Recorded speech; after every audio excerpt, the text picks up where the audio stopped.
Good morning insane family, আবার একটা নতুন ব্লগ নিয়ে চলে আসলাম। আর এখন আমরা আছি গুয়াহাটিতে, যেটা আগের বাটে তোমরা দেখলে আমরা এসেছিলাম কামাখ্যায়। কামাখ্যা থেকে নেমে এখন আমরা গুয়াহাটিতে এসেছি। আর পিছনে আমার ব্রহ্মপুত্র নদী দেখতে পাচ্ছ। আর এইখানেই আমরা এখন ফেরিতে টিকিট বুক করে যাব উমানন্দ টেম্পল, যেটা গুয়াহাটির ব্রহ্মপুত্র নদীর একদম মাঝখানে একটা আইল্যান্ড তৈরি করে আর কি মন্দিরটা তৈরি হয়েছে, অনেক পুরনো। ওখানে আমরা এখন যাব, আমি আর আমার দাদা, আর কেউ আসেনি, আমরা দুজনই। তো এই হলো চলে এসছে, খুব এক্সাইটেড আমরা। আর ওখানে অনেক স্ক্যাম আছে, এগুলো তোমাদের ভিডিওতে শুরুতে বলবো। আচ্ছা, ভিডিওটা শুরু করা যাক, লেটস স্টার্ট।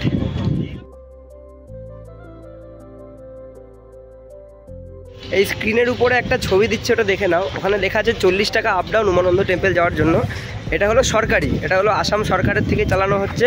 তো টিকিট কাটার ব্যবস্থাটা এখনও পর্যন্ত বুঝতে পারিনি, তবে অনলাইনে ওয়েবসাইট দেওয়া আছে একটা, ওটা দিয়েও কাটতে পারো। নিচে দিয়ে দেবো এখানে স্ক্রিনের নিচে, ওই ওয়েবসাইট দিয়ে কাটতে পারো। পার পার্সন 40 টাকা করে আপ ডাউন। পাশে অনেক প্রাইভেট আছে, ওরা সব 200 টাকা করে আপ ডাউন চাইছে। তো ওসব একটু দেখো না, তার পাশে একটু জিজ্ঞেস করে নিও কোথায় সরকারি যাওয়ার সিস্টেম আছে।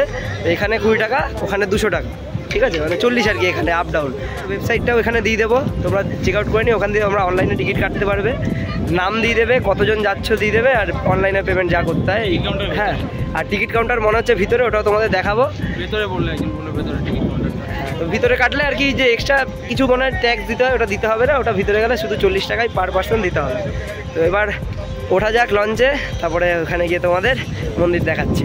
আর দারুণ ভিউ সব দেখাবো।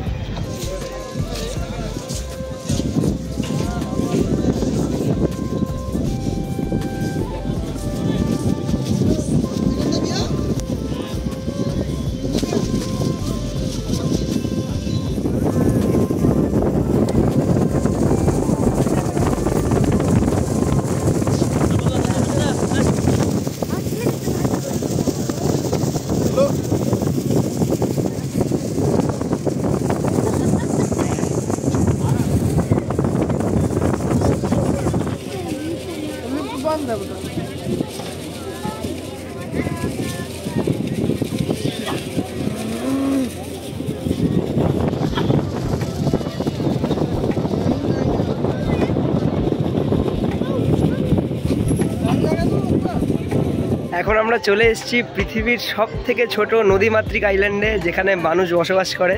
এটাই হলো উমানন্দ টেম্পলের সেই দ্বীপ, যার নাম পিকক আইল্যান্ড। আগে উমানন্দ আইল্যান্ডই ছিল, এখন চেঞ্জ করে দিচ্ছে। আর পিছনে রোপওয়ে দেখতে পাচ্ছ, আশা করছি উপর দিয়ে আসছে। তো রোপওয়ে করে আসলে তোমরা এখানে নামতে পারবে না, 200 টাকা করে, 200 400 টাকা আপ ডাউন। আর তোমরা শুধু উপরে ভিউ দেখতে দেখতে ওই পারে যেতে পারবে, আর এই পারে আসতে পারবে, এই হলো ব্যাপার। এখন আমরা এখানে অনেক কটা সিঁড়ি উঠতে হবে, ভিডিও এখনই বলতে পারছি না কটা সিঁড়ি, দেখা যাক কটা সিঁড়ি উঠবো, তারপরে একদম উপরে গিয়ে তোমাদের সাথে কথা বলছি।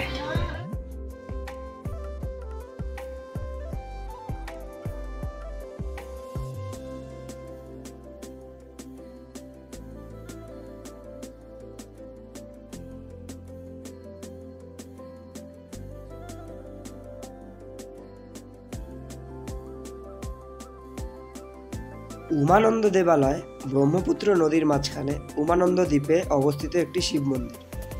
এটি বিশ্বের ক্ষুদ্রতম জনবসতিপূর্ণ নদী দ্বীপ হিসেবেই পরিচিত। যে পাহাড়ে মন্দিরটি নির্মিত হয়েছে সেটি ভস্মকাল নামে পরিচিত। এটি রাজা গদাধর সিংয়ের আদেশে 1694 সালে নির্মিত হয়েছিল। যদিও মূল মন্দিরটি 1897 সালের একটি বিধ্বংসী ভূমিকম্পে ব্যাপকভাবে ক্ষতিগ্রস্ত হয়েছিল। পরে এটি একটি ধনী স্থানীয় ব্যক্তি দ্বারা পুনর্নির্মাণ করা হয়েছে। ভগবান শিব এখানে ভয়ানন্দ রূপে বাস করেছিলেন বলে কথিত আছে।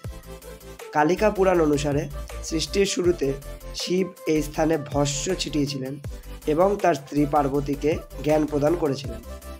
মন্দিরের প্রধান দেবতা হলেন উমানন্দ।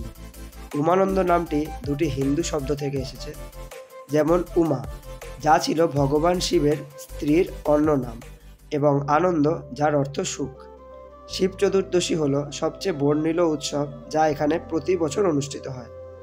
এখানে ভগবান শিব ছাড়াও আরও 10টি হিন্দু দেবতা রয়েছে, যাদের মূর্তিগুলি এখানে বসবাস করে। 1694 সালে এই উমানন্দ টেম্পলটা তৈরি করা হয়েছিল। আর উমানন্দ টেম্পলটা অ্যাকচুয়ালি ভগবান শিবেরই মন্দির। ভিতরে বেশ করে আরও কিছু ভগবানের মন্দিরও ছিল, সেগুলো তোমরা ভিডিওতে দেখেইছো। আর আমরা মোটামুটি 165টা সিঁড়ি উঠে আর কি একদম উপরে উঠেছিলাম। এখানে জুতো রাখার জায়গা আছে, চুরি ফুরি হওয়া নিয়ে একদম চিন্তা নেই, ফাঁকাই আছে। আর আমাদের যেহেতু আমরা এসেছিলাম, আমাদের এবার ব্যাক করতে হবে তাড়াতাড়ি, কারণ এই লঞ্চটা যদি চলে যায় আবার বিকেল পর্যন্ত অপেক্ষা করতে হবে। তাই আবার 165 সিঁড়ি নিচে নেমে যাচ্ছি। মোটামুটি যতটা ইনফরমেশান দেওয়া ছিল আশা করছি তোমাদের দিতে পেরেছি। এবার ব্যাক করা যাক। এবার যাব অন্য আরেকটা জায়গায়, সেটা তোমাদের ওখানে গিয়েই বলছি কোথায় যাওয়া হবে এরপরে।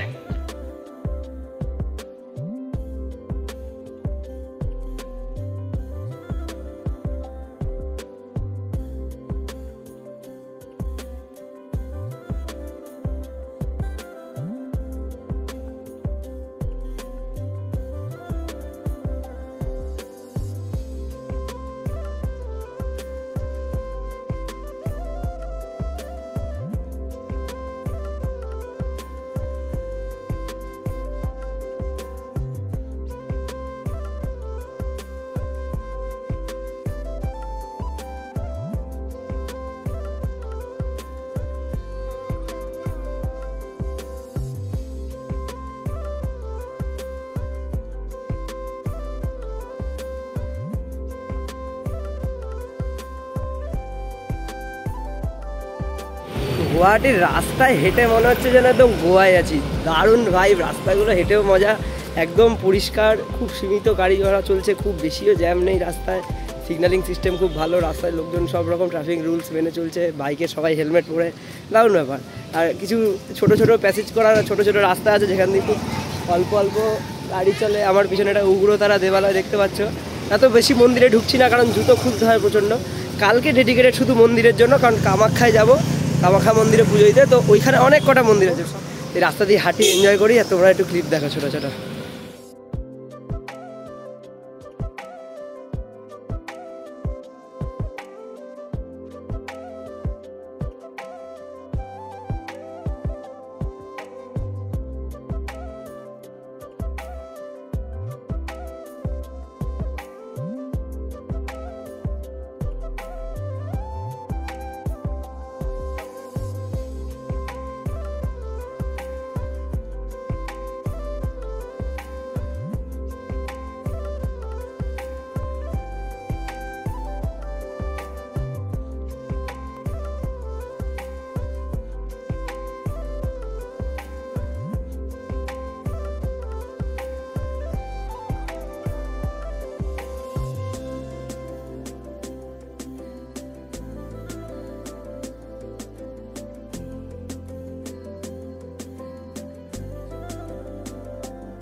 আমরা এসেছিলাম আসাম স্টেট মিউজিয়ামে। ভিতরে জাস্ট অনেক অনেক অনেক কিছু আছে, মানে দেখে শেষ করা যাচ্ছিল না, পায়ে প্রচণ্ড ব্যথা হয়ে গেছে।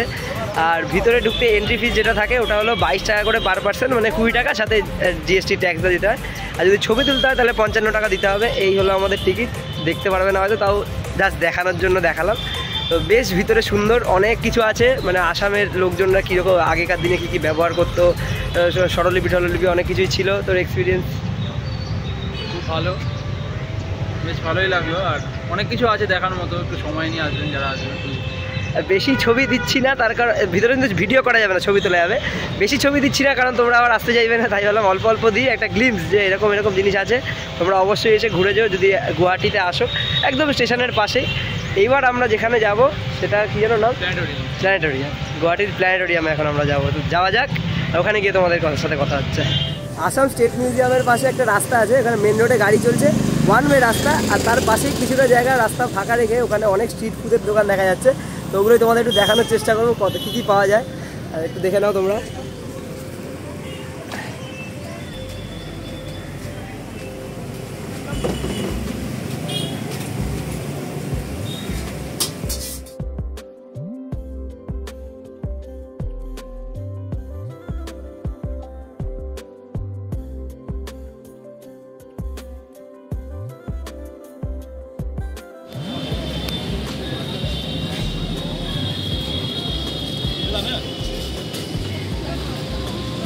এখানে একটা পুকুর আছে, দিঘলি পুকুরি নামের, মানে এইটাকেই বেস করে আর কি এইসব দোকানগুলো আর কি বসিয়েছে। দারুণ, অনেক রকমের আইটেম পাওয়া যায় এখানে।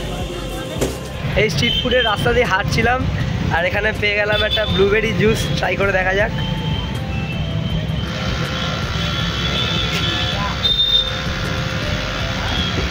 ব্লুবেরি ফার্স্ট টাইম ট্রাই করলাম, ব্লুবেরির ফ্লেভার পাচ্ছি, বাট আমি ঠিক বলতে পারছি না কেমন লাগছে। দাদার থেকে রিভিউটা নিতে হবে।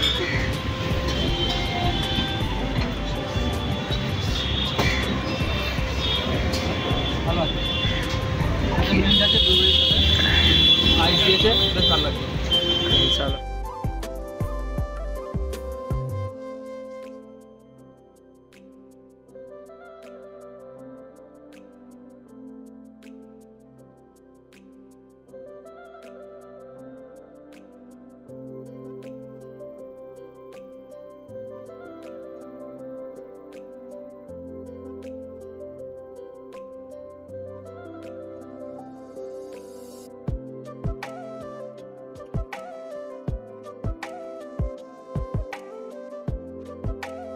এখন আমরা চলে এসেছি গুয়াহাটির প্ল্যানেটোরিয়ামে।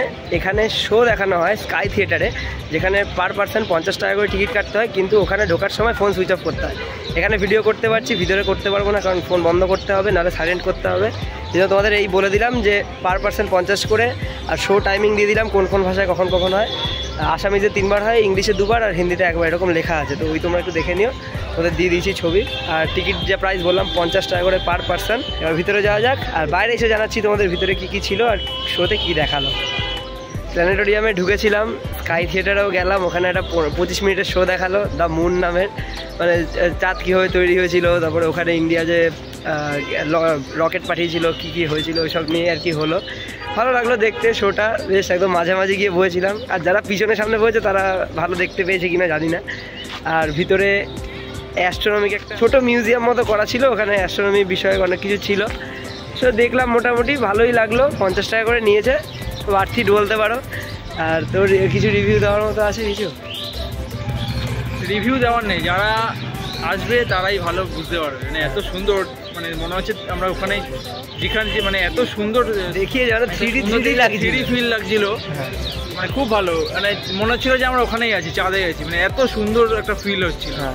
তো এটাই বলতে চাইছি, তোমরা এসে এনজয় করো। সবই তো আর ভিডিওতে দেখানো সম্ভব না, আর সেটাই বলছি তোমরা আসো, এসে লাইভ এক্সপিরিয়েন্স করো, দেখবে তোমাদেরও ভালো লাগবে। গুয়াহাটি খুব দারুণ একটা জায়গা। তো আপাতত আজকে ডে 1 এখানে শেষ করব। আর যদি বাই চান্স স্ট্রিট ফুড খেতে রাতে বেরোনো হয়, তাহলে এই ভিডিওটা আবার কন্টিনিউ হবে, তারপরে শেষ করবো। স্ট্রিট ফুড ট্রাই করবো বলেছিলাম, তো চলে এসেছি স্ট্রিট ফুড খেতে। পিছনে দেখতে পাচ্ছ মোমোর দোকান, আর নিয়ে নিয়েছি চিকেন স্টিক মোমো, 50 টাকায় 5 পিস।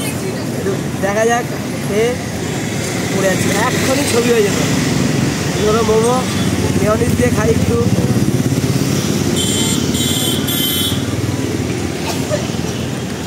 ফিলিং দেখতে পাচ্ছ, ভিতরে পেঁয়াজ দেওয়া, মাংসের পিস দেওয়া, স্টিম করে, ভালোই লাগছে খেতে বেশ।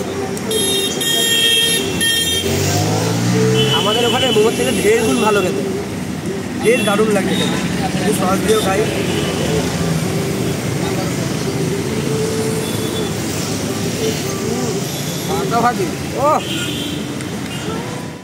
এতক্ষণ রাস্তার ধারে দাঁড়িয়ে ট্রেন স্পট করছিলাম দুজন মিলে, তো আর এনার্জি ছিল না দাঁড়িয়ে দাঁড়িয়ে খাবার রিভিউ করার মতো। বাট স্ট্রিট ফুড খাওয়া বলেছিলাম, নিয়েছি। এখানে দেখতে পাচ্ছ মাশরুম ফ্রাইড রাইস আছে, এখানে দেখতে পাচ্ছ চিকেন ফ্রাইড রাইস, আর এখানে দেখতে পাচ্ছ চিলি চিকেন। এটা হাফ প্লেট 6 পিস। তো এখন আমি মাশরুম ফ্রাইড রাইসটা নিয়ে নিয়েছি, আর সাথে আছে চিলি চিকেন। একটু ট্রাই করে দেখা যাক কেমন। এই দেখতেই পাচ্ছ মাশরুমের পিস আছে এরকম, ভালোই লাগছে বেশ। খেয়ে দেখা যাক, তো চালগুলো একটু ছোট ছোট হয়।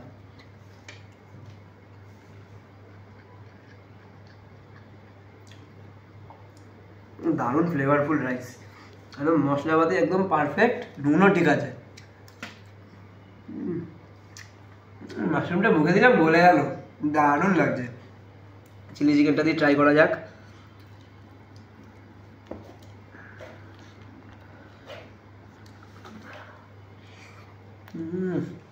চিকেনটা দারুণ নরম, আর এরকম পিস দেখতে পাচ্ছ, এরকম 6 পিস দিয়েছে, ছোটো বড়ো মিলিয়ে দিয়েছে, মোটামুটি ভালোই লাগছে। যেই দোকান থেকে যেটা নামা সেটা আমি তোমাদের দেখিয়ে দেবো, দোকানের ছবি আর মেনুটাও দিয়ে দেবো, দেখে নিও। পাশাপাশি সব দোকান একদম রাস্তার পাশাপাশি।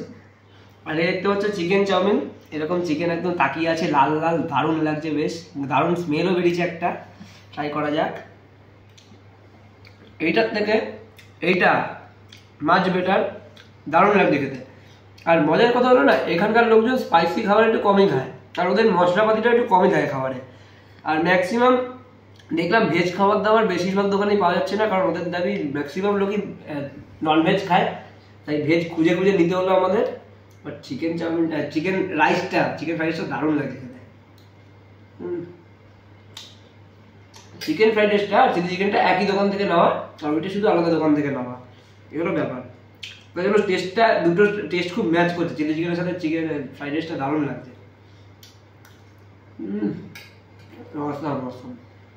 ভাটাভাটি খেতে দিনের শেষে এরকম খাবার পেলে তো জমেই যায়। চলো তো আবার আজকের ভিডিওটা আপাতত এখানেই শেষ করে দিচ্ছি। খাওয়া দাওয়া দেখিয়ে দিলাম, ঘোরার জায়গাগুলো দেখিয়ে দিলাম। কালকে আমাদের চেক আউট করার টাইম 11টার সময়, তোমাদের সেই সময় হোটেলটা দেখিয়ে দেবো, রুমটা দেখিয়ে দেবো, কী প্রাইসিং আছে, কোথায় আসতে হবে সব বলে দেবো। আর কালকে যাবো অ্যাকচুয়াল কামাখ্যা টেম্পলে পুজো দিতে, জানি না পুজো দিতে পারবো কিনা, যাবো পাহাড়ের একদম উপরে উঠবো, ওখানে অনেক ভিউ পয়েন্ট আছে, সব দেখাবো। তো কালকের ব্লগটার জন্য তোমরা অপেক্ষা করো, ওটা ডে 2 হবে। আজকের ভিডিওটা এতটাই। লাইক, শেয়ার, সাবস্ক্রাইব তোমাদের যা ইচ্ছা করো, আর পরে দেখা হচ্ছে। তাদের সবাই ভালো থেকো, সবাইকে ভালো রেখো, বাই।